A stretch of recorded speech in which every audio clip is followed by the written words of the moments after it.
The PGA Tour continues its Texas swing this week with Byron Nelson Championship. For the preview, we head to Dallas. We're bringing David Feherty of CBS Sports along with us. He joins us now. Let's first look at the root of the event, which is Byron Nelson, a world-class athlete, 54 career victories, and most importantly, David, a humanitarian. What do you remember most about him in this tournament?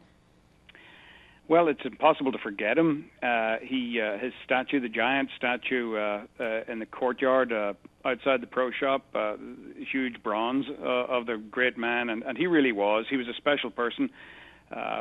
He had an aura about him, Lauren, that was, you knew you were in the presence of greatness when you were with Byron Nelson, that's for sure. He actually ran over my toe once in his wheelchair toward the end, which I think is the only act I can ever think. I'm fairly sure it was an accident. I don't think he did it on purpose. That was your fondest memory? Yeah, and he didn't notice. It was a drive-by. I guess so. David, let's talk about the course. TPC Four Seasons, a par 70 course, a little over 7,100 yards. Some renovations there. What problems, what difficulties could it present?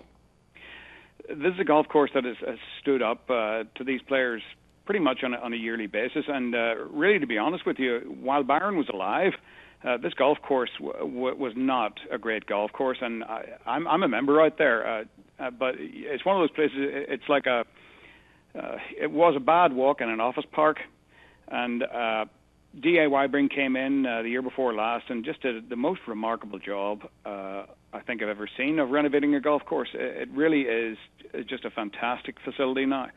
And with what he had to work with, the job that DA did is just about as good as I think I've ever seen.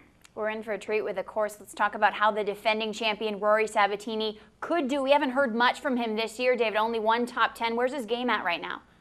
Yeah, this is the sort of tour these days now where one good week can make a year and really turn it around. You're only one good swing away from a comeback, and Rory, has played very disappointingly by his own high standards, that's for sure.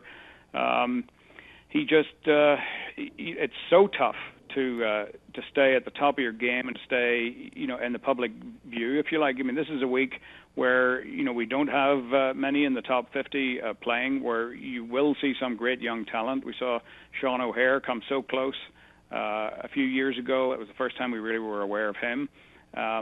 You're liable to see an up-and-coming superstar this week, somebody that you'll see for years in the future, but it's going to be.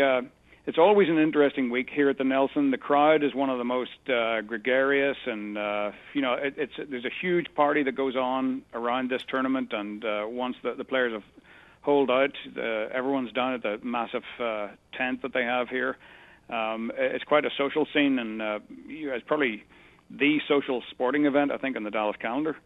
We talk about Rory struggling a little bit. What about Vijay Singh struggling as well? Out of the top 50, you mentioned the top 50, David, out of the top 50 in the world rankings for the first time since '92. What's going on with him? Yeah, it's the same story as usual with Vijay. When he doesn't play well, it's usually the putter. And he's tried every method, I think.